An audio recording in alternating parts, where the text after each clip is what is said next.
Assalamualaikum Baik, Ibu. warahmatullahi wabarakatuh. Shalom, Om Swastiastu, Namo Buddhaya, Salam Kebajikan. Selamat siang dan salam sejahtera untuk kita semua. Yang terhormat Bapak Haji Heri Kusmanto MA PhD selaku Dekan Fakultas Ilmu Sosial dan Ilmu Politik Universitas Medan Area. Yang terhormat Ibu Mebi Masito Huta Barat Esos MSI selaku Wakil Dekan 1, yang terhormat Ibu Nina Angelia, Esas MSI, selaku Kepala Program Studi Ilmu Administrasi Publik Universitas Medan Area. Yang terhormat Bapak dan Ibu dosen Fakultas Ilmu Sosial dan Ilmu Politik, dan yang terhormat seluruh panelis yang sudah bergabung dalam diskusi online part 2 ini. Saya mengucapkan selamat datang dan selamat bergabung. Puji dan syukur kehadirat Tuhan Yang Maha Esa karena berkat-Nya kita diberikan kesehatan untuk kembali berkumpul melalui media virtual ini, dan selama 1,5 jam ke depan kita akan membahas seputar dunia usaha dan bisnis. Nah, maka dari itu izinkan saya untuk membacakan rundown acara kita. Yang pertama adalah pembukaan, yang kedua adalah penyampaian materi, yang ketiga adalah sesi tanya jawab, yang keempat adalah penutup. Nah, sebelum kita masuk ke penyampaian materi, mari kita dengarkan sambutan dari Ibu Nina Angelia, Esos MSI, selaku Kepala Program Studi Ilmu Administrasi Publik Universitas Medan Area. Kepada Ibu, waktu dipersilakan dengan hormat. Silakan, Bu.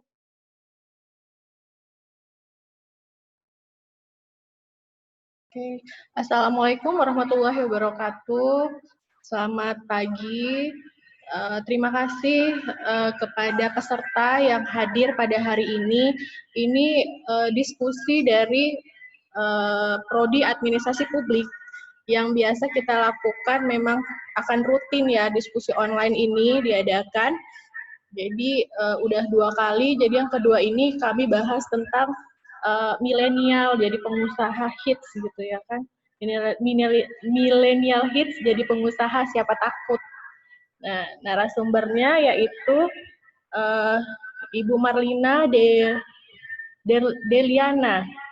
Nah, nanti sama-sama kita tahulah bagaimana sih milenial itu bisa jadi pengusaha yang hits gitu.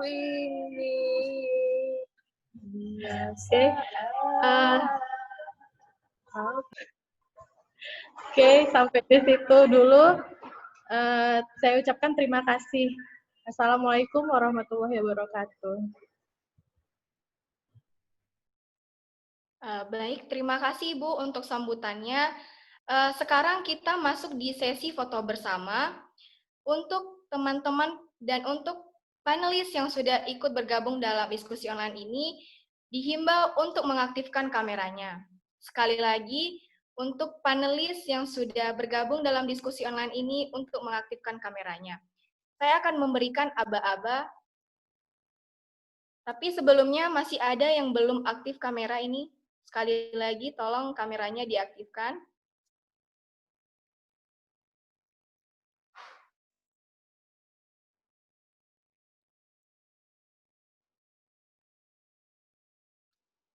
Oke, baik. Kita take foto ya. 1, 2, 3. Oke, cukup. Terima kasih. Nah, sekarang kita sekali lagi ya, Bu.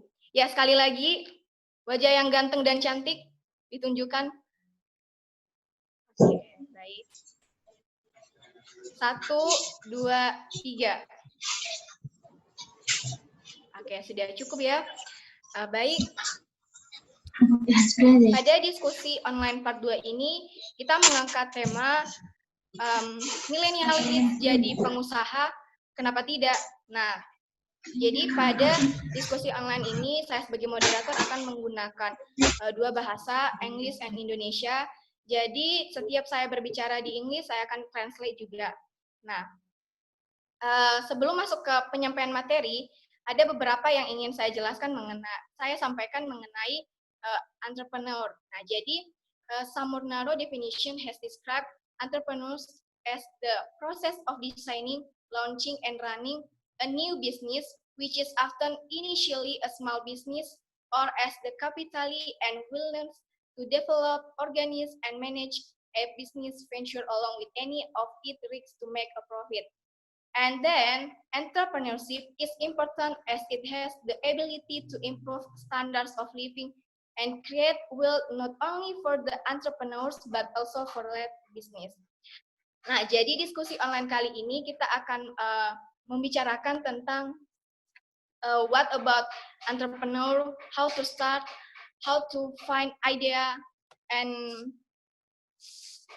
also how to we talking about a market share, about research, and etc.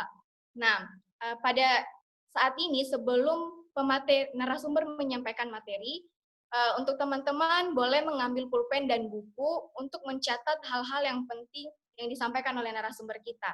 Nah, sebelum itu saya ingin beliau yang menjadi narasumber kita hari ini, pendidikannya yang pertama S1-nya itu adalah Ilmu Administrasi Bisnis Fakultas Ilmu Sosial dan Politik Universitas Sumatera Utara. Magisternya yaitu Ilmu Administrasi Bisnis Fakultas Ilmu Administrasi Brawijaya. Nah, beliau ini juga sudah punya pengalaman dan punya banyak hal yang untuk di-share kepada kita mengenai dunia usaha. Nah, untuk ini saya minta kepada teman-teman dan semua panelis yang sudah hadir untuk tetap mengikuti sampai selesainya diskusi online kita ini. Nah, tanpa berlama-lama, kita langsung saja kepada Ibu Marlina Deliana, SAB, MAB. Saya persilakan Bu dengan hormat.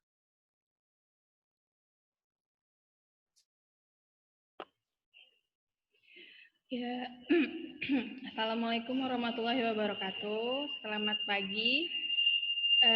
Sebelumnya, saya ingin mengucapkan terima kasih kepada Dekan Fakultas Ilmu Sosial dan Politik Universitas Medan Area, Bapak Heri Gusmanto, dan Kaprodi Ibu Nina Angelia yang telah memberikan kesempatan pada saya hari ini untuk bisa menjadi narasumber di diskusi online yang kedua ini. Nah, di sini saya akan menampilkan materi dari diskusi saya tentang millennial hits untuk menjadi pengusaha siapa takut. Bentar.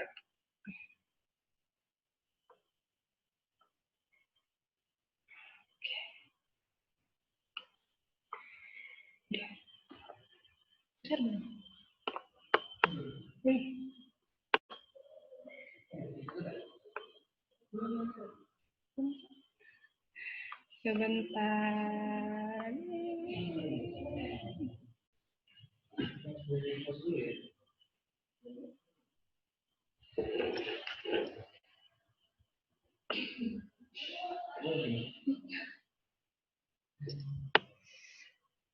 Jadi saya akan menyampaikan beberapa hal.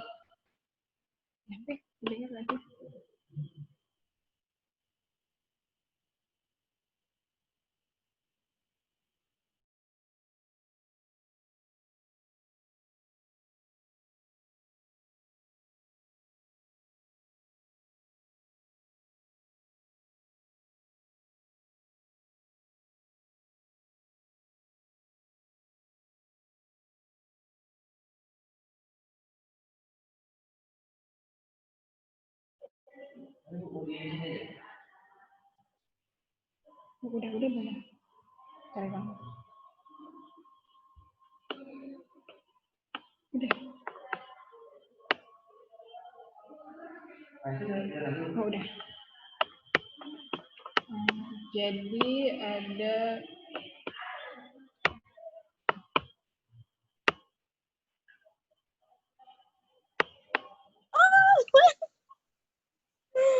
Enjoy.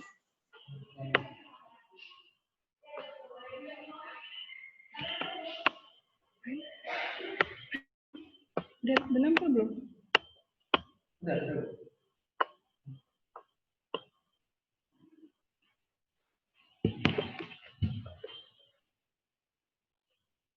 Jadi di sini ada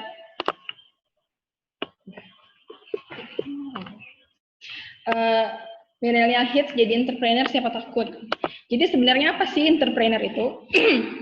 Entrepreneur itu adalah orang yang melakukan proses untuk menciptakan sesuatu barang yang bisa melihat kesempatan dan berani mengambil resiko untuk menciptakan sesuatu yang sangat inovatif dengan memanfaatkan teknologi yang ada. Jadi itu. Jadi bagaimana kita kaum muda ini yang sudah disediakan oleh yang sudah disediakan banyak sekali kesempatan dan sumber-sumber daya yang kita miliki dengan kemajuan teknologi ini, bagaimana cara kita untuk bisa menciptakan sesuatu hal yang sangat berguna, yang bukan hanya bagi diri kita, tapi juga bagi orang lain dan bermanfaat. Selain itu juga mendapatkan keuntungan bagi kita dan memiliki manfaat bagi orang lain. Nah, itulah yang disebut dengan entrepreneur, orang pengusaha. Jadi tidak semata-mata hanya untuk mencari keuntungan saja, tapi bagaimana hal yang kita ciptakan itu bisa bermanfaat juga bagi orang lain, selain juga mendapatkan keuntungan bagi kita. Selanjutnya,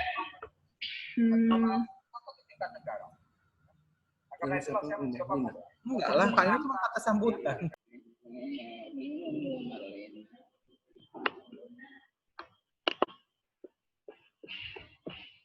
Selanjutnya,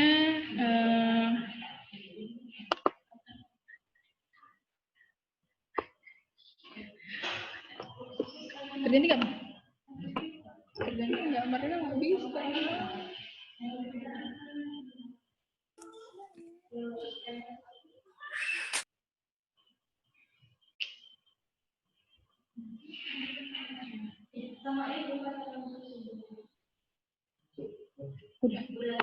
Udah selanjutnya.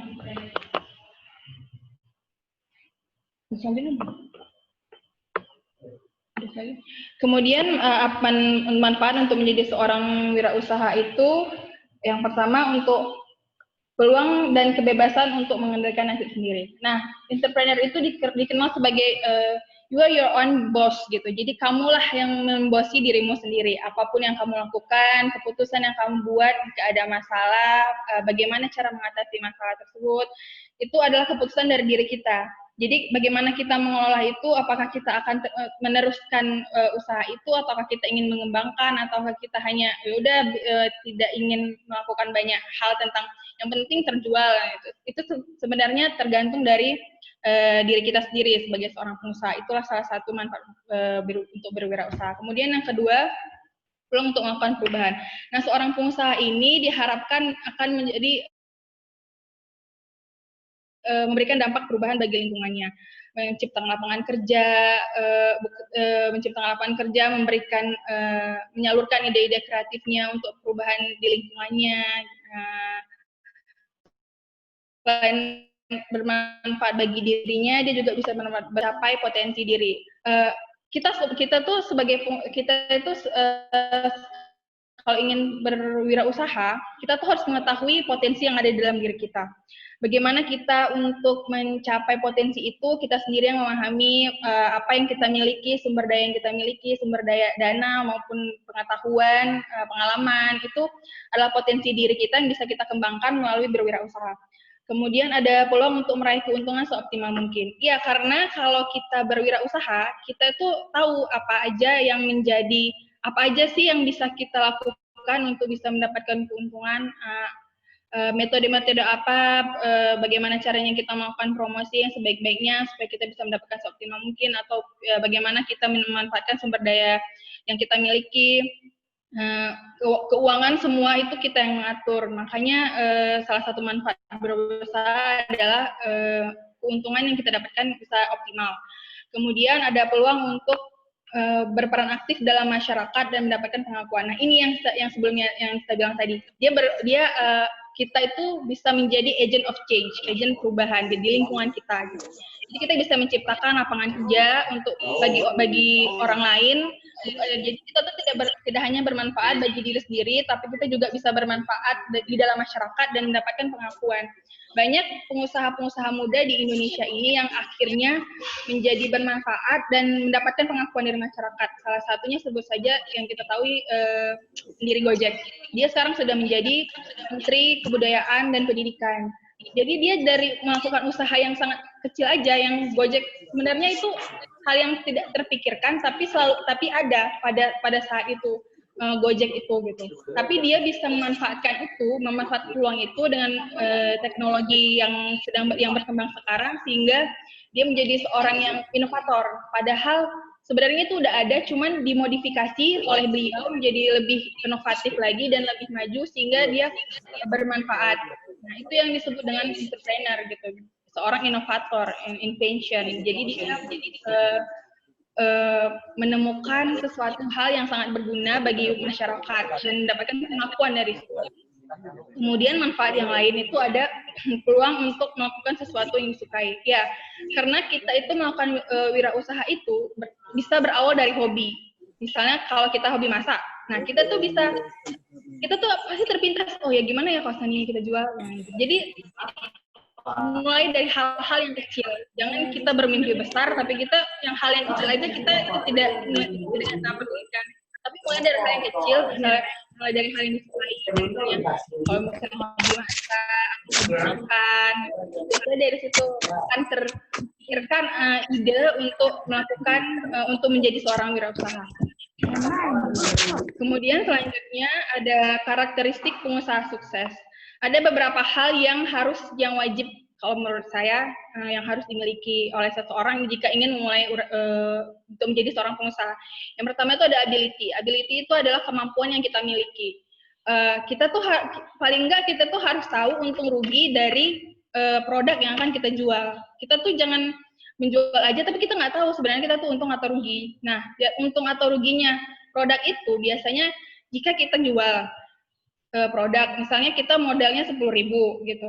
Nah, kita tuh harus tahu berapa sih produk yang kita jual jika kita ingin mendapatkan kembali uang kita 10.000 dan kalau misalnya ingin mendapatkan keuntungan, jadi misalnya kita bisa menjual dari 10.000 itu misalnya kita menjual sate telur gitulah ya kan, modalnya 10.000. Jadi misalnya 100 tusuk baru bisa 10.000 kembali uang kita. Nah, dari 101, 102 sampai 150, nah yang 50 tusuknya itu adalah keuntungan dari kita. Jadi kita harus tahu, setidaknya kita harus tahu itu. Kita harus memiliki kemampuan itu. Seperti itu. Yang kemudian yang kedua adalah courage, keberanian. Seseorang yang tidak berani, walaupun dia memiliki kemampuan, itu akan sia-sia. Jadi semua itu harus dilandasi dengan keberanian. Kita berani untuk memberikan semuanya untuk menjadi modal kita gitu. Kita yakin, kita berani gitu untuk mengambil resiko untuk menjadi seorang pengusaha. Kemudian ada determination. Determination itu keteguhan hati. Keteguhan hati di sini adalah walaupun kita gagal, tapi kita tetap yakin dan akan teguh hatinya untuk bahwa suatu saat nanti ini akan berhasil gitu. Tidak pun sekarang, tapi jika ini tetap saya jalani, ini suatu saat akan menjadi berhasil seperti itu.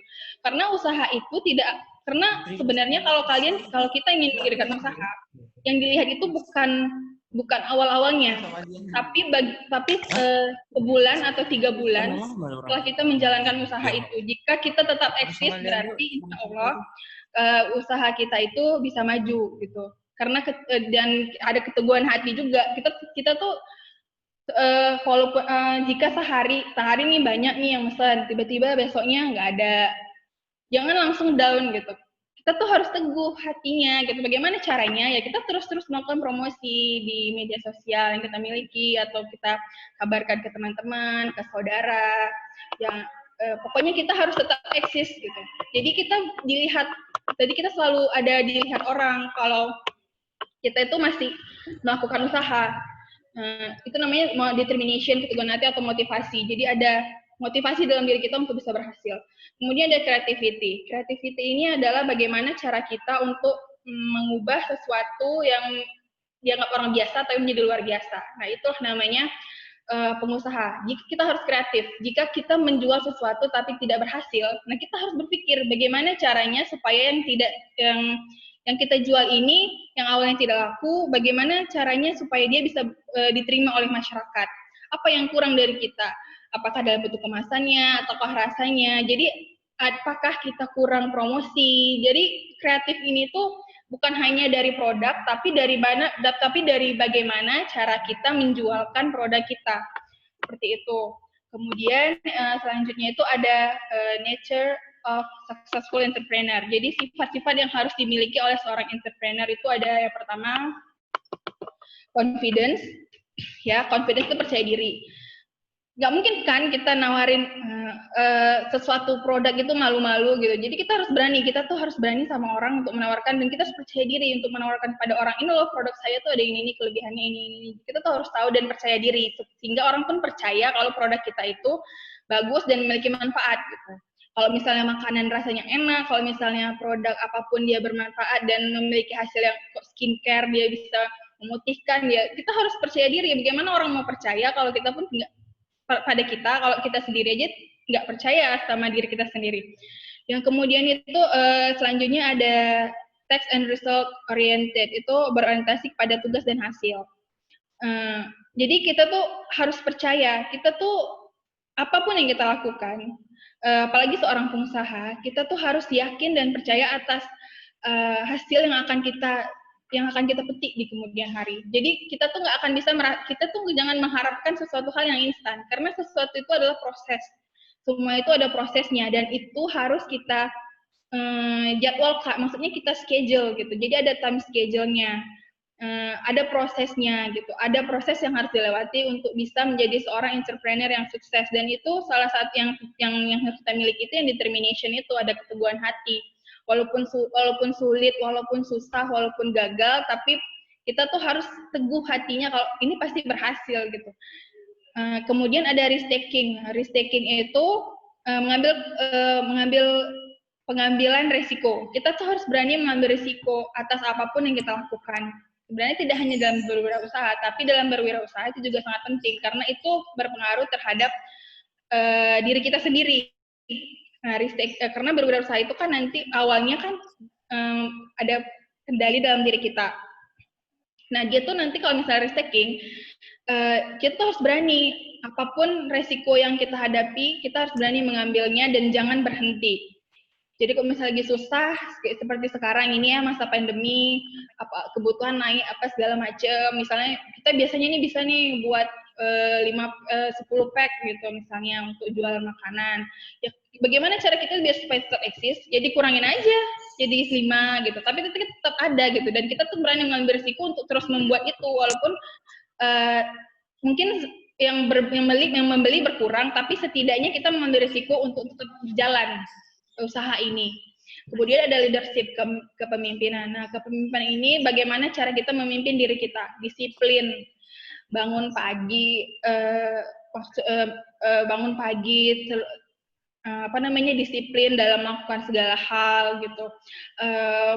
Terus membuat karya, produk-produk kita tuh harus dibuat. Itu pokoknya karena kita adalah bos diri kita sendiri, karena kalau berwirausaha itu seperti itu. Jadi kita, bagaimana cara kita untuk menjadi pemimpin dari diri kita? Kalau sudah berhasil dengan memimpin diri kita, maka kita akan bisa memimpin orang lain gitu.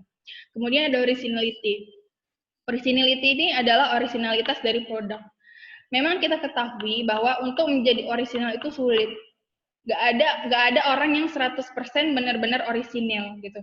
Sedangkan Gojek aja itu nggak orisinil, dia meniru dari Uber gitu. Karena pertama kali itu Uber di Amerika, baru kemudian dimodifikasi oleh Pak Nadiem Makarim menjadi Gojek, karena kan kalau Uber itu kan dia sifatnya car ya, jadi seperti taksi gitu.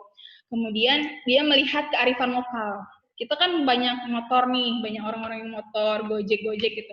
Nah, dari situlah, jadi sebenarnya nggak ada ide yang orisinil, cuman ide yang dimodifikasi. Jadi dia menerapkan prinsip yang ATM, amati, terapkan, baru modifikasi, gitu. Tapi dari situ nanti akan lahir ciri khas dari kita. Misalnya kalau Uber kan Uber tuh udah pasti mobil gitu kan dulu. Tapi kalau Gojek ya motor gitu. Ya itu dia orisinalnya adalah dia bisa berhasil berkembang di Indonesia karena dia memiliki originalitas yang sangat dekat dengan masyarakat dan diterima dan mudah diterima gitu. Kemudian dia mengembangkan, ada GoSend, ada GoFood ya seperti itu. Jadi dia ada orisinalnya itu adalah dia adalah orang yang pertama di Indonesia selain Uber ya, Uber kan dari luar, yang berhasil mengembangkan Gojek yang biasanya konvensional menjadi Gojek yang mobile gitu, yang bisa kita akses dari aplikasi yang memanfaatkan teknologi gitu. Jadi originalitas itu adalah itu gitu. Kemudian ada future oriented, berorientasi kepada masa depan. Iya, kita berwirausaha itu jangan puas diri hanya ingin, misalnya kita nih kita buka usaha satu gitu di suatu tempat. Yang penting kita udah menguasai tempat itu aja. Jangan seperti itu. Jadi kita harus bisa berpikir bagaimana kita itu bisa membuka juga atau menarik reseller untuk bisa menjual juga produk kita ke tempat lain, atau kita buka juga di daerah lain. Jadi usahanya berkembang. Jadi dia itu namanya disebut dengan future oriented. Ada orientasi masa depan seperti apa usaha kita ke depannya yang kita inginkan. Kemudian kreativitas yang saya bilang tadi sebelumnya, kita tuh harus berpikir kreatif atas apa yang ingin kita buat. Jadi supaya kita memiliki beda dari orang lain meskipun produk yang kita jual sama. Tapi ada satu hal yang kita buat yang tidak ada orang punya gitu. Nah, insya Allah kalau seandainya kita memiliki beberapa sifat entrepreneur yang disebutkan, itu kita akan menjadi entrepreneur yang sukses. Memang untuk menjadi entrepreneur yang sukses ini tidak instan ya. Maksudnya apalagi kita masih muda, pasti ada masih egois dalam diri, bagaimana ya, mudah putus asa, terus merasa kecil, kok orang lain bisa, kita nggak bisa gitu. Tapi kalau seandainya kita yakin dan percaya pada diri kita sendiri, itu insya Allah kita bisa menjadi seorang pengusaha yang sukses dengan keteguhan hati yang kita miliki, semangat, motivasi, disiplin diri, dan berorientasi ke masa depan. Jadi jadi keuntungan kita dapat itu bukan kita seenak-enaknya habiskan gitu aja, enggak, tapi dikumpulin untuk bagaimana caranya nanti usaha ini bisa berkembang dan menjadi besar seperti itu. Kemudian ada how to start a business. Bagaimana sih kita itu untuk memulai membuka usaha. Nah, yang pertama itu ada ide. Ide ini bisa datang dari pengalaman pribadi atau dari atau dari pengalaman orang lain. Ini ada ide. Baru ada market. Market ini adalah kita ingin memasarkannya di mana. Kemudian ada resource, ada sumber daya yang kita miliki, baru ada promosi, bagaimana kita melakukan promosi, baru kemudian distribution, bagaimana cara kita menyalurkan produk yang akan kita jual. Nah, selanjutnya itu ada idea. Nah, idea itu dari pengalaman dari kita atau pengalaman dari orang lain, tapi sih kebanyakan kalau dari usaha itu pengalaman yang kita miliki sih. Kita ngerasa kok kayak ini kurang ya, gimana kalau misalnya ditambah G-nya lebih bagus kita jual ya, bagus saya jual aja deh sendiri. Nah, biasanya seperti itu. Kemudian ada lingkungan di sini kita mengamati lingkungan, terus kita melihat sepertinya saya ingin membuat seperti ini nih, seperti itu. Atau karena terdesak oleh kebutuhan ekonomi, bisa kan kita jadi pengusaha gitu, atau mengisi waktu luang. Jadi itu bagaimana lingkungan kita membantu kita gitu. Kemudian ada hobi. Nah, yang saya bilang tadi sebelumnya, tapi sih kebanyakan dari yang idea ini dia lebih kalau saya perhatikan, kalau pengusaha yang muda sekarang ini, apalagi pengusaha kuliner itu, dia berawal dari hobi masak, atau dari hobi makan, kemudian membuat suatu produk makanan atau minuman yang bisa diterima oleh orang lain dan kemudian dijual. Itu menjadi konsep awal, itu adalah ide. Kita harus memiliki ide atas apa yang ingin kita buat. Kemudian selanjutnya itu ada market share. Market share ini adalah penggolongan konsumen berdasarkan ciri khasnya. Jadi kita ingin membuat produk itu harus tahu kita ini ingin memasarkannya di mana, ingin memasarkannya pada siapa. Ya, itu bisa dilihat dari penghasilan, usia, jenis kelamin, dan status sosial. Kenapa penghasilan ini sangat menjadi satu kelompok yang harus kita lihat juga sebagai market share? Karena kita itu ingin menjual produk kita itu di kisaran harga yang berapa. Kita ingin membuat produk yang bagaimana gitu. Di penghasilan yang anak sekolah kan penghasilannya berapa lah, palingan dari uang jajan orang tua ya, nggak tentu sih, cuman kan dari bandingkan orang yang sudah bekerja, kalau anak sekolah itu mungkin penghasilannya tergantung dari pemberian orang tua. Nah, produk yang kita jual ini tuh ingin yang seperti apa? Ingin kita pasarkan di mana gitu, di orang yang berpenghasilan berapa? Apakah kalau seandainya kita jual misalnya kita ingin menjual tahu Bali, kita jual 5.000 kita jual 1 3.000. Memang masih bisa sih dibeli sama anak sekolah, tapi kan itu termasuk mahal ya, dibandingkan ada yang tahu Bali sekarang cuma 1.001 gitu. Itu pasti akan lebih menarik orang gitu. Berarti dia ingin menjual di orang yang berpenghasilan yang bisa anak SD pun juga bisa seperti itu. Kemudian ada usia. Nah, produknya kita membuat suatu produk itu tergantung dari di usia berapa yang akan menerima produk kita. Misalnya dia skincare kan ada ya, di skincare itu kan kalau kita mau pakai skincare itu kan ada usia berapa yang pantas untuk memakai ini. Nah, itu maksudnya. Jadi ada yang untuk remaja, ada yang untuk 30 tahun ke atas, untuk aging atau gimana. Nah, itu yang maksud dengan kenapa usia ini menjadi ciri konsumen yang harus kita pikirkan juga. Kalau makanan sih, kalau saya rasa selagi makanan itu familiar di orang gitu, insya Allah sih di segala usia dan di segala usia diterima gitu. Kemudian jenis kelamin. Nah, jenis kelamin ini kan ini perlu juga untuk orang-orang yang menjual baju. Kalau menjual baju kan kita harus tahu kan, kita itu ingin menjual bajunya di mana, baju laki-laki kah atau baju perempuan, atau produk-produk yang kita jualkan itu apakah dia lebih condong ke wanita atau ke pria. Kemudian status sosial. Status sosial ini nanti bergantung kepada bagaimana cara kita memberikan harga terhadap produk yang akan kita jual.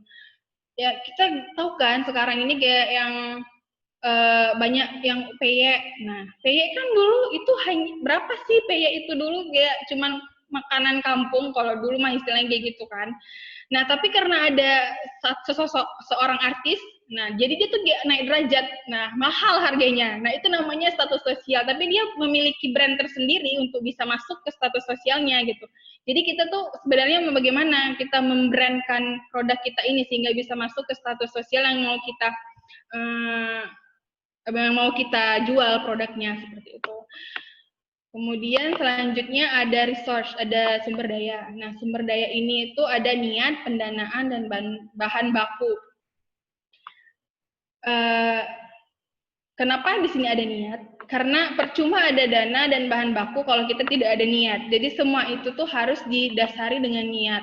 Kalau kita ada niat, kemungkinan walaupun dana yang terbatas, tapi pasti itu akan jalan. Gitu. Walaupun cuma 100.000 pasti bisa lah. Gitu.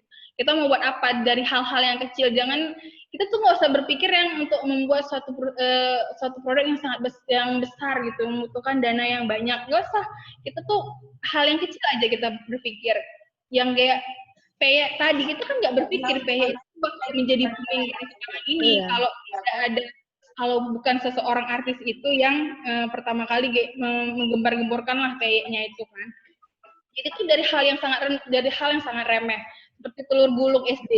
Telur gulung SD kan itu cuma makanan depan SD yang harganya paling 500 rupiah gitu. Tapi sekarang itu tuh jadi booming lagi. Kenapa ya? Karena itu ada niat. Jadi tuh kita itu melihat peluang dari apa yang ada di sekitar kita untuk menjadi seorang pengusaha seperti itu. Dananya juga nggak terlalu besar sih kalau mau buat itu, karena 1 butir ini kita 300 itu. Kalau saya tuh soalnya saya pernah buat, karena saya nggak mau beli kan, jadi saya buat sendiri. Jadi 1 butir itu ternyata bisa dibuat 3 atau 4 tusuk sate, kan itu udah untung kalau dia jualnya 500 rupiah. Dia udah 2.000, berarti dia udah kembali uangnya 700. berarti dia udah untung 700 dari 1 butir telur ya. Nah itu, jadi kita tidak usah memikirkan hal yang sangat rumit untuk menjadi seorang pengusaha. Dari hal-hal yang kecil aja, dari modal yang sangat kecil aja itu bisa menghasilkan untuk kita gitu, bisa berpuluh-puluh kali gitu. Jadi seperti itu. Jadi nggak usah berpikir terlalu rumit, nggak usah berpikir duit saya nggak ada, dana saya nggak ada. Uang jajan kita aja itu bisa kita uang jajan yang kita miliki aja, yang kita punya, yang kita dapatkan dari orang tua, itu bisa kita habiskan untuk makanan yang sebenarnya bisa kita buat sendiri dan kita jual gitu, dan bisa mendapatkan yang balik ke kita duitnya gitu, 2 kali lipat dari yang kita beli gitu. Itu aja, berpikir simple, jangan terlalu rumit. Kita kan juga, apalagi sekarang zaman teknologi ya, sudah banyak media sosial yang bisa kita manfaatkan untuk untuk berjualan seperti itu. Kemudian ada promosi. Nah, kalau dulu sebelum ada yang 3D ini, sebelum ada Instagram, Facebook dan TikTok ini, itu terkenal dengan namanya promosi mouth to mouth. Jadi kita hanya dengar pembicaraan orang, ini enak nih di sini nih gitu. Itu namanya mouth to mouth, jadi promosi mouth to mouth. Jadi kita hanya mendengar orang, kalau di sini tuh enak loh gitu. Di sini tuh jualannya enak, di sini tuh mie sopnya enak. Pasti kita tertarik kan. Kita tuh datang bawa teman lagi, bawa teman kita, kan nggak mungkin kita makan sendiri kan, jomblo ngenes kan nggak enak ya sendiri lihat orang makan, cuman ngapain sendiri gitu. Pasti kita bawa 2 orang lagi kan, paling nggak 2 orang, paling nggak bertiga atau berempat. Satu geng biasanya berlima lah. Tapi kan di SMA ada geng-geng ya. Jadi itu jadi kita pasti akan bawa teman. Nah, teman kita ini kalau setelah merasakannya, oh iya ternyata enak, pasti dia bawa lagi orang yang lain. Nah, ini yang disebut dengan mouth to mouth. Nah, ini promosi konvensional zaman dulu sebelum ada media sosial. Kalau sekarang kan udah mudah ya.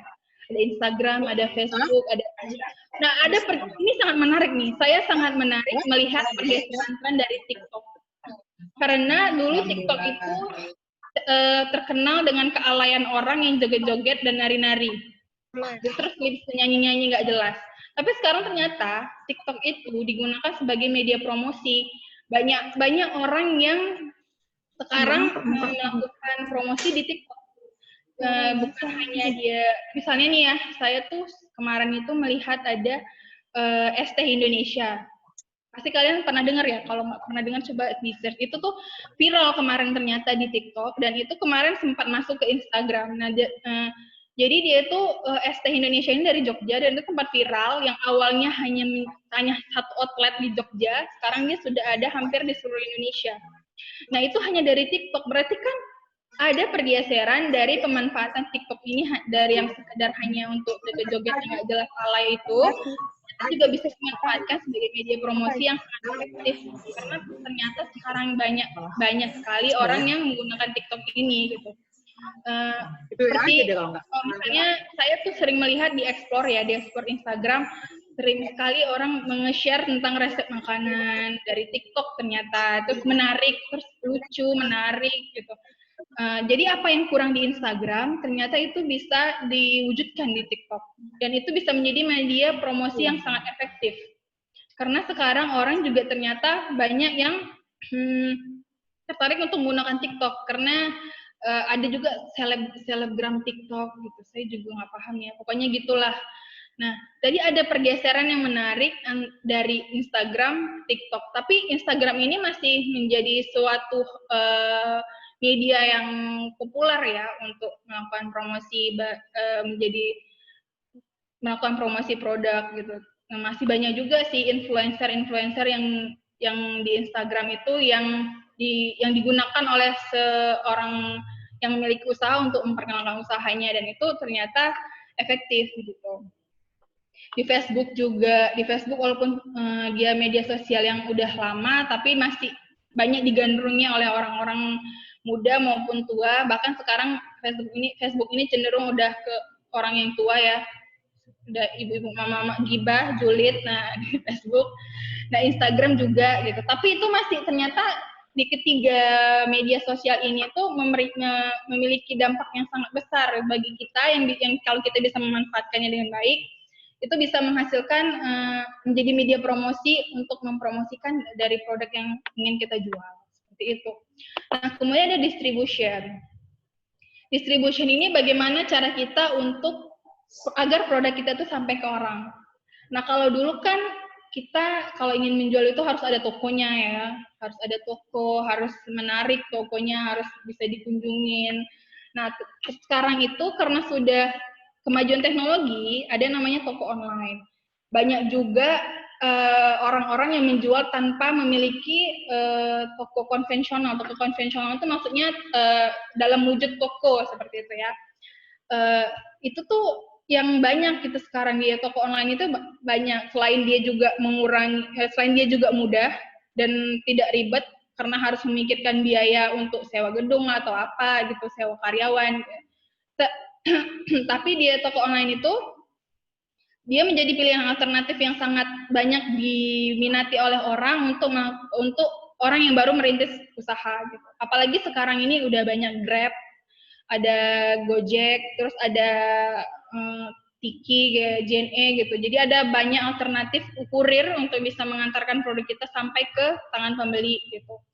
Jadi gitu, banyak orang yang lebih memilih toko online daripada toko konvensional. Tapi pasti kita walaupun kita punya toko online, kita pengen kan suatu saat nanti kita punya toko yang benar-benar toko yang bisa dikunjungi orang.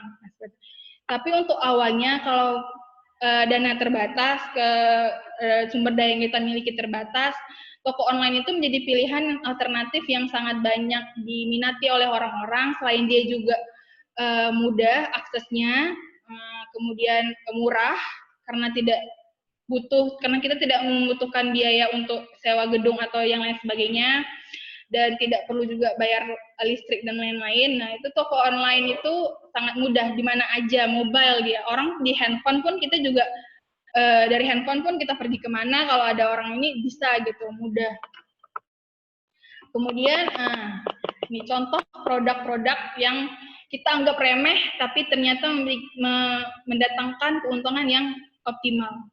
Yang saya bilang tadi ini telur gulung SD. Lihat kemasannya sekarang itu udah bagus. Nah, itu yang namanya kreativitas. Bagaimana cara kita mengemas produk kita itu dari yang jajanan pinggir jalan menjadi jajanan yang mewah gitu.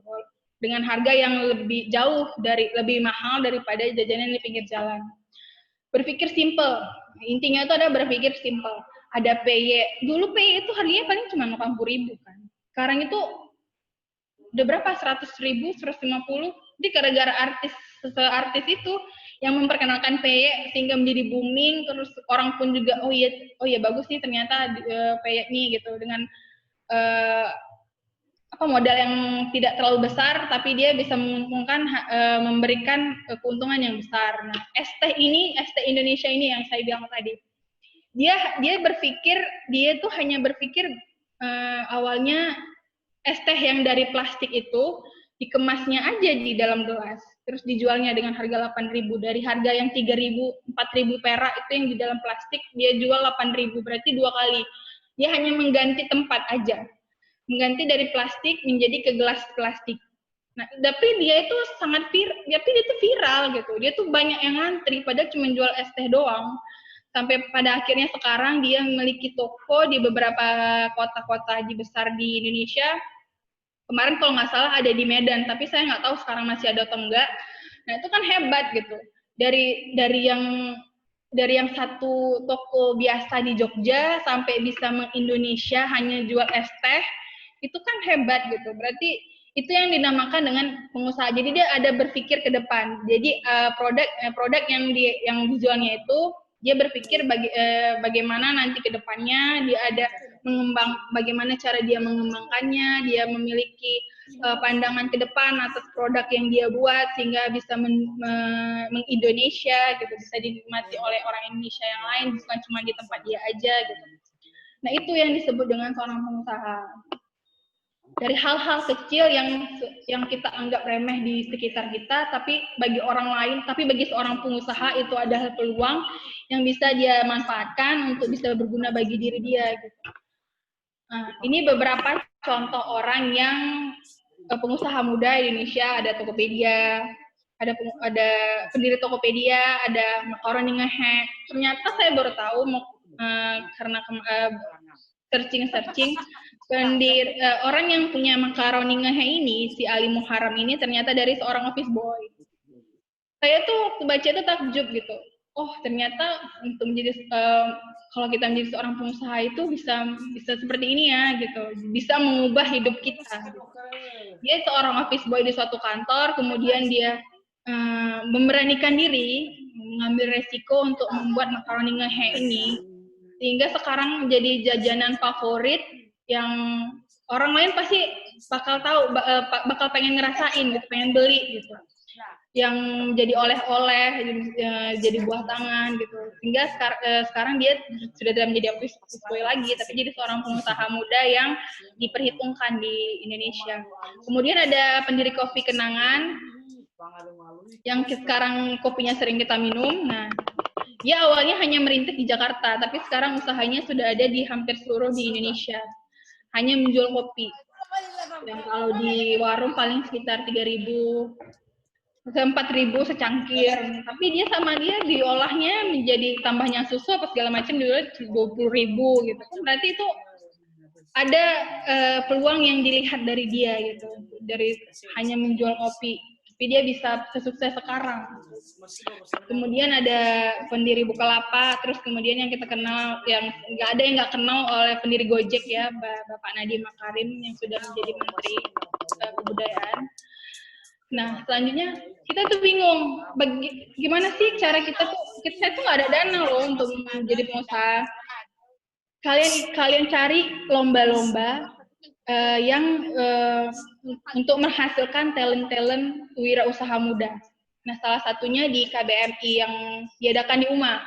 Ini setiap tahun ada. Saya tahu ini sudah lewat ya, sudah berakhir, sudah tutup pendaftaran. Tapi kita di UMA ini setiap tahun mengadakan KBMI untuk mencari bibit-bibit unggul wirausaha muda yang baru. Kalau kita nggak ada modal, ikut aja yang begini, lumayan. Selain promosi, kita dapat duit juga, hadiahnya menarik 10-20 juta gitu. Jadi ikutin aja, kalian cari-cari. Nah, ini ada di UMA ini selalu ada KBMI ini. Apa itu KBMI? KBMI itu dia bagaimana kami di UMA ini bagaimana mencari wirausaha baru, muda yang baru, bisa kita kembangkan untuk menjadi orang yang lebih sukses lagi gitu. Dan berguna dan bermanfaat bagi lingkungannya. Kemudian tujuannya itu untuk menumbuhkan karakter wirausaha mahasiswa, menumbuh kembangkan wirausaha baru kreatif yang inovatif berbasis iptek. Kemudian ada membantu mahasiswa dalam menentukan keunikan bisnis berbasis teknologi dan dengan menemukan celah pasar yang tepat untuk meningkatkan peluang keberhasilan bisnis. Terus kemudian ada syaratnya apa aja? Syaratnya itu ada mahasiswa aktif di perguruan tinggi, akademik, jenjang sarjana ya, di bawah naungan Direktorat Jenderal Pendidikan Tinggi, Kemendikbud. Kemudian jumlah kelompok terdiri atas 3-5 mahasiswa. Kemudian ada mahasiswa pengusul dapat berasal dari satu atau beberapa program studi, namun masih dalam satu perguruan tinggi yang sama. Kemudian ada mahasiswa pengusul hanya dapat mengajukan satu usulan. Kemudian setiap kelompok peserta yang mendaftar harus disahkan oleh perguruan tinggi, memiliki bisnis yang berjalan minimal 6 bulan. Berarti kita masih ada waktu nih setahun dari ini sampai ini ada lagi. Kita tuh masih punya peluang untuk membuat supaya bisa ikut ini. Jadi mulai dari sekarang kalian cari ide, inspirasi mau buat apa gitu. Nah, kalian jalankan sedikit-sedikit dengan modal seadanya. Kemudian tahun depan kalau ada KBMI, nah kalian daftar ikut.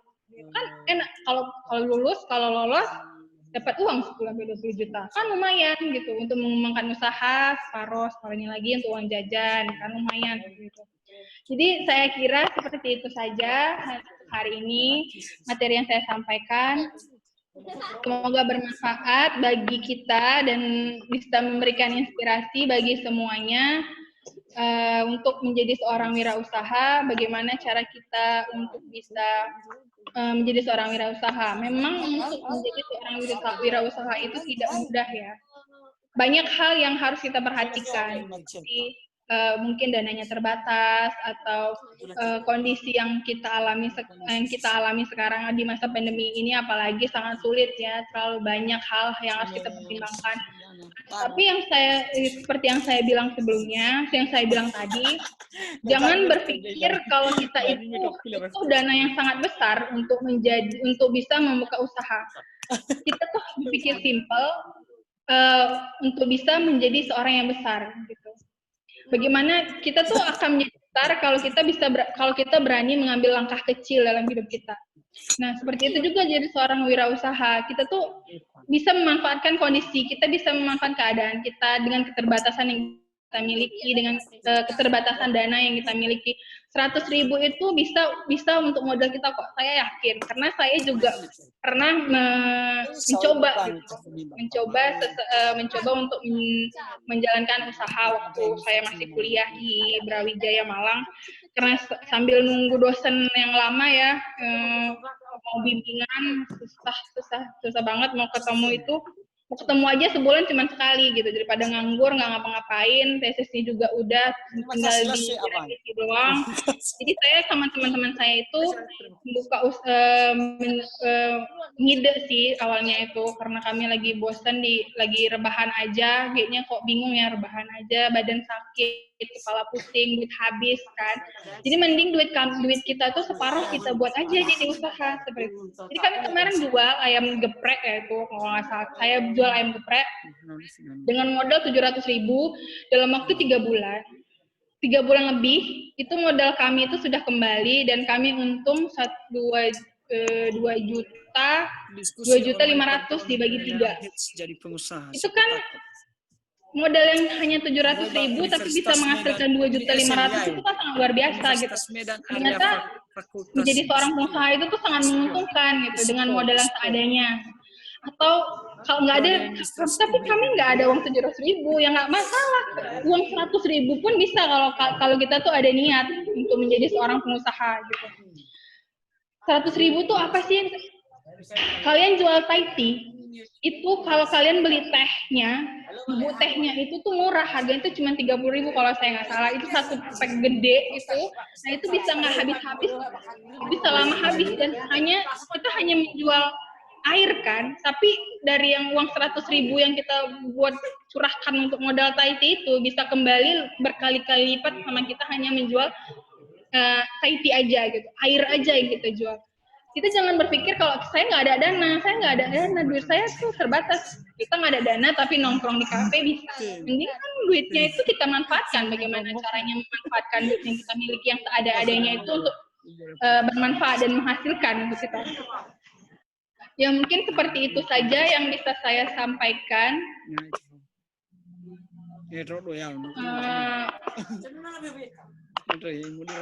Yang saya kembalikan ke moderator. Baik, luar biasa sekali ya materinya Bu, untuk kita yang bisa mengambil dan mendengarkan dari tadi awal pemaparan, bisa kita mengerti bahwa untuk menjadi seorang wirausaha itu tidak perlu modal banyak, ada niat, ada kreativitas, dan kesiapan mengambil resiko akan memudahkan kita untuk melakukan menjadi pengusaha. Nah, jadi sekarang kita memasuki sesi tanya-jawab, question station, dan untuk teman-teman panelis yang sudah hadir, yang sudah bergabung, dapat memberikan pertanyaan dengan menyebutkan nama dan dari universitas mana. Oke, boleh melalui kolom komentar juga, dan boleh langsung aktifkan mic dan berbicara langsung. Oke, jadi tetap juga untuk teman-teman lain mengikuti sampai ini diskusi selesai supaya bisa mendapatkan e-sertifikat, dan juga tetap untuk menonaktifkan suaranya. Kepada panelis yang belum mematikan mic-nya, kami mohon untuk di-mute ya. Oke, baik. Sembari menunggu Bu, jadi saya mau nanya ini. Nah, jadi saya mau nanya, kadang status sosial ini akan mendukung seseorang tuh produknya menjadi viral ya. Nah, jadi banyak dari kalangan artis, kenapa produk mereka itu bisa disebarluas di Indonesia itu karena ya mereka status sosialnya itu terkenal dan produk-produk mereka jadi viral kan. Nah, gimana dengan misalnya saya nih yang biasa-biasa aja, nggak terkenal amat, dan orang-orang yang tahu saya juga hanya lingkupnya sedikit gitu. Gimana sih Bu caranya untuk bisa dalam proses tahun ke tahun bisa terkenal juga dan viral juga, dikenal juga di Indonesia ini gitu Bu. Sekian.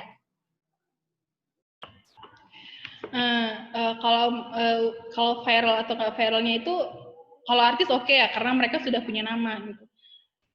Tapi kalau kita pribadi, bagaimana caranya kita, ya itu tergantung bagaimana kita mempromosikan diri kita gitu. Kita berani aja gitu nginvite orang atau gimana gitu. Kita memanfaatkan semua media sosial kita. Kalau nggak ada TikTok ya buat aja. Terus kalian buat sesuatu hal yang menarik orang lain untuk bisa nge-follow kalian seperti itu.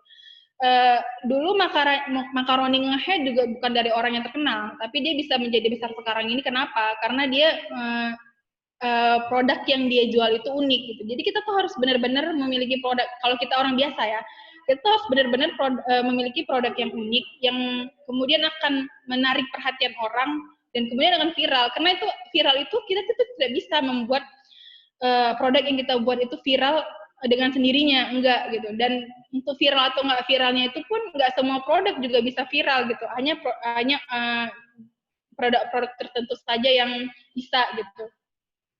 Tergantung bagaimana kita gitu, bagaimana kita melakukan promosinya, bagaimana apakah kita sering, ya kalian posting aja tiap hari di media sosial, di Facebook atau di TikTok gitu. Seperti kalau misalnya ada TikTok ya, karena sekarang lagi boomingnya TikTok kan, dan banyak produk-produknya viral dari TikTok juga gitu. Ya bagaimana cara kita itu untuk memanfaatkan media sosial yang lagi booming sekarang ini untuk memviralkan produk kita, itu sih yang saya lihat ya sepanjang selama ini gitu. Kemudian tergantung yang selanjutnya, tergantung bagaimana usaha kita, keteguhan hati kita, motivasi kita untuk selalu menjual produk kita ini gitu. Jadi tidak ada kata berhenti gitu. Jadi saya dulu, walaupun produk saya itu nggak ada yang beli dalam satu hari, saya tetap akan posting di Instagramnya gitu. Saya buat Instagramnya juga, saya tetap posting di Instagramnya seolah-olah itu ada yang beli. Ya itu nggak apa-apa. Yang ya orang kan setiap hari melihat kan awalnya nggak ada keinginan untuk membeli, tapi kan lama-lama ada rasa ingin mencoba, dan itu ternyata benar. Sampai saya berhenti kemarin tidak jualan lagi, ada orang yang bilang, kok nggak jualan lagi gitu.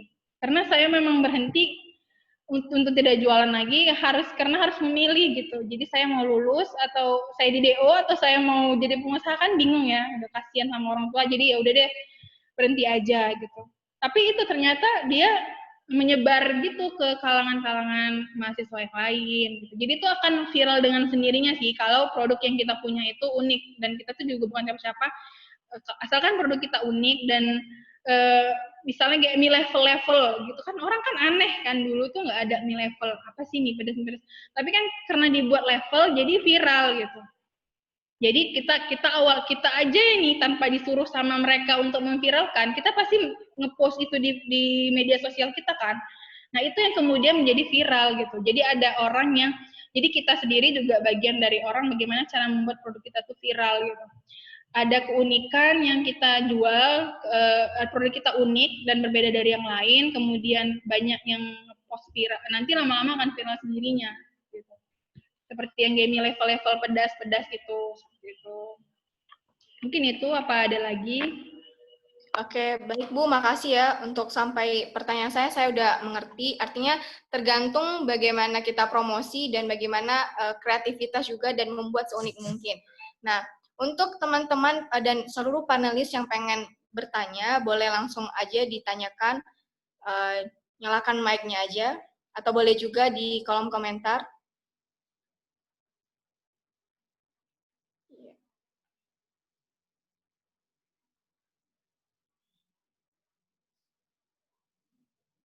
Saya. Oh iya, silakan. Terima kasih moderator.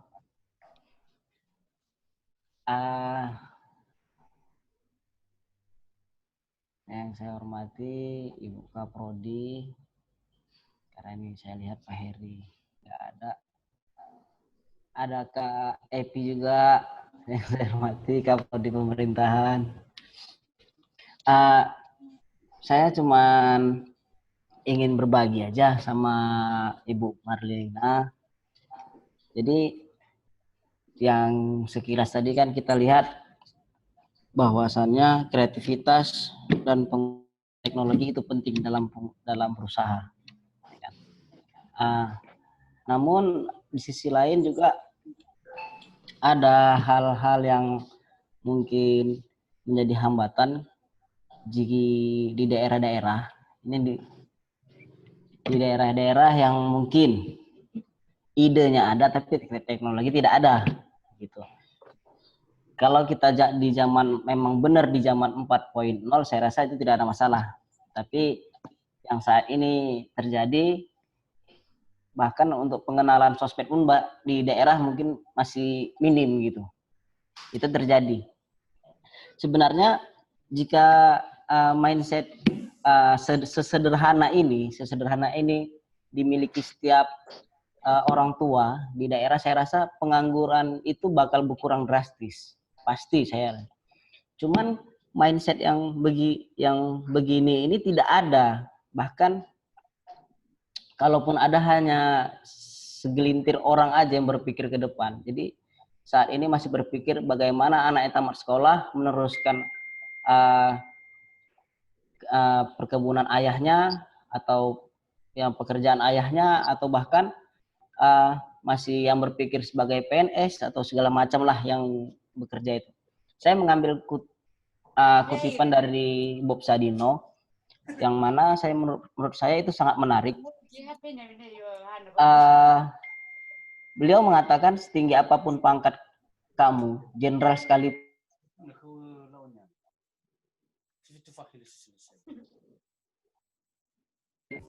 tapi kamu bosnya, begitu dia bahasanya. Itu hanya sedikit, tapi memang pedes gitu ya kan, Bu Marlina. Ya itu tantangan tersendiri menurut saya. Ini tadi kita berbicara tentang mikro, di mana kreativitas dan penguasaan teknologi itu harus dikuasai untuk berjalannya usaha ini. Pengambilan risiko juga harus berani, itu memang udah menjadi awalan pertama. Akan tetapi banyak pengusaha sekarang yang memang belum apa-apa udah mundur gitu. Banyak, belum lagi sudah mikirkan bagaimana kalau ini, kalau begini kan, itu banyak begitu. Itu keadaannya.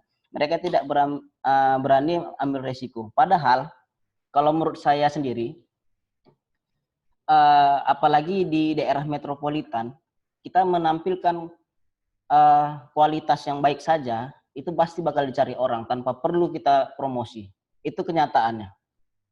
Dan sangat mudah bagi kita kalau memang kita punya ide-ide menarik itu, tinggal melihat aja pangsa pasar bagaimana, maka jalani aja gitu. Masalah pendanaan, ya mulai dari awal itu saya rasa nggak terlalu nggak terlalu besar lah saya rasa kan. Tinggal bagaimana kita bersikeras teguhnya itu untuk menjalankan usaha itu. Karena tantangan untuk mikro masih dalam bagaimana mereka masyarakat luas tahu dengan produk kita, ya kan? Ketika kita naik level di pengusaha kecilnya, maka tantangan pasti berbeda lagi dan seterusnya. Jadi menurut saya bagaimana tentang pandangan Bu Marlina tentang mengubah mindset masyarakat daerah itu, apakah bisa nggak ada celah yang bisa mengubah itu gitu? Mungkin dari saya hanya itu, karena saya juga tinggal di daerah, jadi mana tahu bisa berdiskusi dengan Bu Marlina, ya kan? Menarik, sangat menarik ini. Terima kasih. Saya kembalikan ke moderator. Baik Bu, ini udah bisa langsung dijawab kan? Ya, terima kasih kepada pertanyaannya, tanggapannya juga Pak Yar Hamdani. Memang ya, itu menjadi kendala kita gitu. Saya sendiri juga mengalaminya gitu. orang tua pasti menganggap ngapa sih jadi pengusaha, nggak boleh gitu. Pasti itu ada tentangan yang sangat keras dari orang tua kita karena mereka menganggap kalau kalau kita ingin membuka usaha itu kayak nggak pasti gitu, duitnya tuh nggak banyak gitu, nggak sebanyak kalau kita menjadi pegawai negeri gitu, pegawai negeri misalnya, karena kan orang tuanya gila-gila pegawai negeri, segitu pegawai negeri. Padahal sebenarnya kalau dihitung-hitung lebih besar gaji pengusaha yang hanya gerobakan daripada pegawai gitu. Kalau dihitung per bulan ya gitu. Pendapatannya kan soalnya per hari gitu. Kalau sehari gerobakan itu bisa dapat 300.000, sebulan kaliin aja dibandingkan dengan pegawai negeri, apalagi honorer gitu. Pegawai negeri juga itu tergantung tingkatan, golongan, beda harga itunya gajinya. Memang itu sih memang sangat sulit dan menjadi tantangan yang sangat besar, terutama di daerah-daerah, apalagi di Sumatera ya, khususnya di Medan gitu. Karena kan orang Batak ini kalau nggak kerja kantor katanya nggak kerja gitu. Kalau nggak jadi pegawai ngeri katanya nggak, pegawai negeri katanya nggak kerja gitu. Jadi itu sih memang saya juga yang bagaimana caranya kita gitu. Kalau saya itu ya kita buktikan aja kalau usaha kita itu ternyata menghasilkan dan mendapatkan untung yang besar gitu. Kalau misalnya nanti saya kemarin kemarin awalnya memang ditentang gitu kan, pernah buka usaha dan ditentang gitu. Terus saya kemarin udah diem-diem tuh buka sendiri, ada dapat untung gitu kan, saya beliin gitu ke mereka, ini untung dari jualan. Tapi pasti lama-lama tuh akan luluh sendirinya, oh ternyata bisa beli ini ya gitu. Jadi memang sih susahnya orang tua ini adalah mengubah mindset mereka untuk bisa menerima kita kalau kita ingin menjadi seorang wirausaha gitu. Tapi yang menarik perhatian saya nggak ngerti kenapa, saya nggak ngerti ya apakah itu karena di Malang atau di Jawa yang mayoritas memang mereka itu memiliki usaha mikro atau usaha keluarga. Tapi kebanyakan teman saya yang sudah bekerja di bank, pasti mereka resign. Setelah mereka 2 tahun atau 3 tahun bekerja, pasti mereka itu resign dan putus kontrak, kemudian membuka usaha, dan itu diterima aja, di welcome, maksudnya orang tuanya nggak masalah gitu, dan nggak selamanya mereka juga harus pengusaha. Dan memang sih kebanyakan teman saya itu di sana punya usaha sendiri gitu. Jadi sekarang sih saya melihatnya itu cuman beberapa daerah di Indonesia, beberapa daerah aja, terutama kalau saya sih melihatnya lebih khususnya ke daerah Sumatera ya, untuk pola pikir orang tua yang seperti itu gitu. Karena kalau di Jawa sana orang tua nggak berpikir anaknya menjadi pegawai negeri yang mungkin bagus lah, tapi kalaupun enggak, mereka juga nggak memaksa gitu. Jadi sebenarnya itu bagaimana cara kita untuk membujuk orang tua kita supaya bisa menerima itu. Kalau misalnya kita nih buka usaha nih gitu, awalnya kan ditentang pasti ya, dibolehin apa sih usaha ini nggak ada duitnya apa segala macem gitu, nggak tentu gitu. Tapi nanti kalau kita ngasih barang gitu, kita beliin sesuatu dari hasil kita itu, dari hasil keuntungan kita, nggak mesti barang mewah sih, maksudnya apa gitu kita beliin. Kita kasih aja ini alhamdulillah ada segini, ini dibeliin ini ya untuk mama atau untuk papa gitu. Pasti mereka lama-lama akan berpikir, oh iya ternyata untung ya, ternyata oh ya udah deh gitu. Pasti lama-lama akan menerima gitu dari kita. Sekarang ini kan orang tua itu kita aja suatu saat nanti, saya aja suatu saat nanti berpikir kalau mungkin ada berpikir seperti ini. Kalau melihat situasi yang tidak kondusif terus jadi pengusaha itu kayak yang apa sih, mending jadi kerja kantor, kan gajinya udah tetap sebulan, udah pasti udah ada penghasilan gitu. Pasti itu nggak akan, itu pasti akan ada pikiran itu tuh, pasti selalu akan ada. Dan bagaimana cara kita itu untuk membuktikan kita itu bisa loh mampu berdiri sendiri tanpa pun harus jadi pegawai negeri, tapi kita bisa menjadi seorang yang berguna dan mendapatkan manfaat dari yang kita lakukan seperti itu. Jadi bagaimana cara kita treatment ke orang tua supaya bisa diterima, itu sih gayanya. Kalau untuk mengubah pola itu udah susah, soalnya itu udah tertanam di pikiran mereka, udah menjadi pola pikir, udah menjadi karakter. Nah itu paling susah untuk diubah. Jadi bagaimana dia akhirnya akan menerima gitu. Sama kayak kita pacaran gitu. kita kan nggak mungkin langsung direstuin kan, pasti kita melakukan pendekatan supaya calon kita itu diterima sama orang tua, kayak gitu. Jadi ada treatment yang khusus yang kita berikan supaya oh ya udahlah gitu. Nah kayak gitu sih sebenarnya kalau buka usaha itu kayak gitu, sama kayak kayak orang mau nikah aja gitu. Ya tergantung kitanya, gimana ke orang tua gitu. Kalau mau ubah pola mindset orang tua tuh nggak akan bisa, pasti akan sulit gitu. Tapi bagaimana dia pada akhirnya menerima dan oh ya udah gitu. Itu yang kitanya gitu. Tergantung dari kitanya bagaimana. Seperti itu sih. Saya pribadi. Atau mungkin ada tanggapan atau tambahan dari yang lain jika ada. Oke, baik. Ya, baik, sangat jelas ya dari narasumber kita. Jika ada tanggapan, boleh langsung saja, langsung diaktifkan mic-nya. Tapi jika tidak, langsung lanjut pertanyaan selanjutnya. Oke. Saya rasa cukup ya. Gimana Pak? Pak Hamdani, sudah jelas ya Pak? Jelas. Oke. Kak Nina, sejam aja Kak Nina. Oke. Oke, terima kasih. Selanjutnya ada pertanyaan dari Eta Putra Gule, UPBJJ, UT Medan. Pertanyaannya adalah cara jadi pengusaha tanpa modal. Harus bagaimana dan dimulai dari mana? Silakan Bu, langsung dijawab. Kalau menjadi pengusaha tanpa modal, teman saya tuh pernah cerita. Saya tuh dengar cerita orang sih, kebanyakan cerita orang dan ada beberapa pengalaman pribadi. Jadi bisa, tapi itu saya nggak ngerti sih apakah itu disebut pengusaha atau enggak gitu. Jadi seorang reseller, jadi dia pernah dulu menjualkan kembali produk apa dia harus, jadi dia itu cuman kayak perantara aja, nanti dia yang menghubungkan, itu kan nggak membutuhkan modal. Tapi saya nggak tahu apakah itu disebut dengan pengusaha atau enggak. Saya rasa sih enggak ya, soalnya dia tidak ada inovasi yang dilakukannya. Nah, yang cara satu-satunya yang selain dari yang itu, yang saya bilang tadi, kan di UMA ini setiap tahun itu ada membuka perlombaan untuk menjadi seorang wirausaha muda. Nah, Eta Putra kalau ingin jadi pengusaha, ya silahkan ikut tahun depan. Kamu ajukan proposalnya, kalau menang kamu dapat duit 10-20 juta, kan lumayan, nggak ada modal tapi kamu dapat duit. Nah, gitu. Usahanya langsung bisa dipromosiin gitu, salah satu proposal yang lulus gitu, produknya juga bisa dipamerkan, kan lumayan gitu, jadi ajang promosi, dapat duit kan.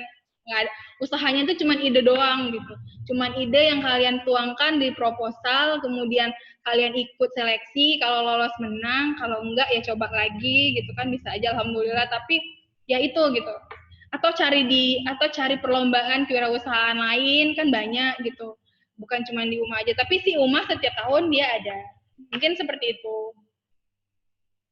Silakan moderator, saya serahkan kembali. Oke, baik. Ini sekarang sudah 3 pertanyaan nih. Jadi udah bisa langsung kita ke sesi terakhir, closing statement. Oke.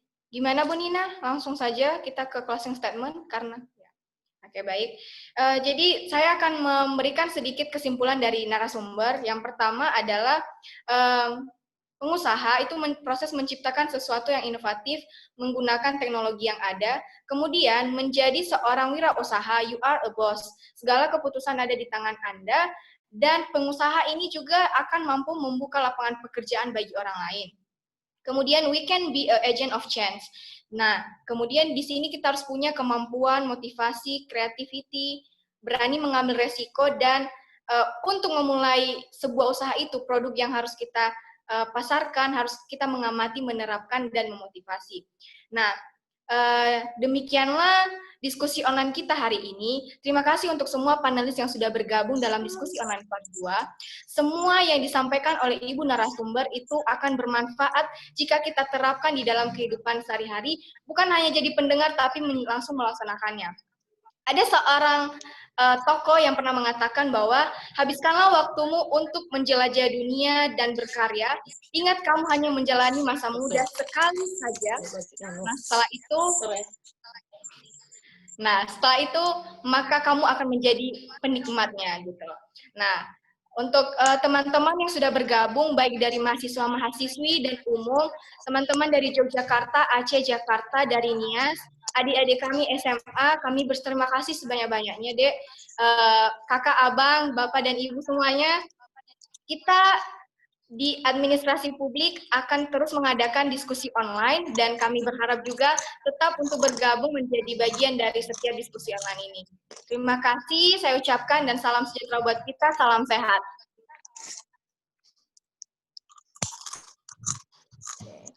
Terima kasih ya Juli. Ya, Bu, sama-sama, Bu.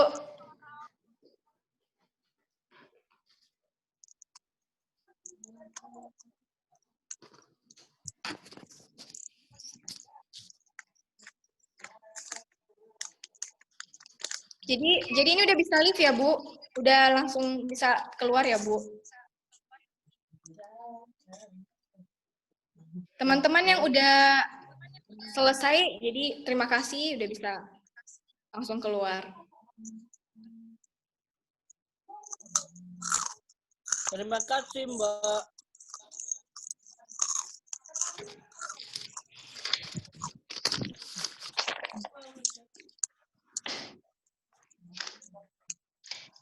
Keluar Rasul.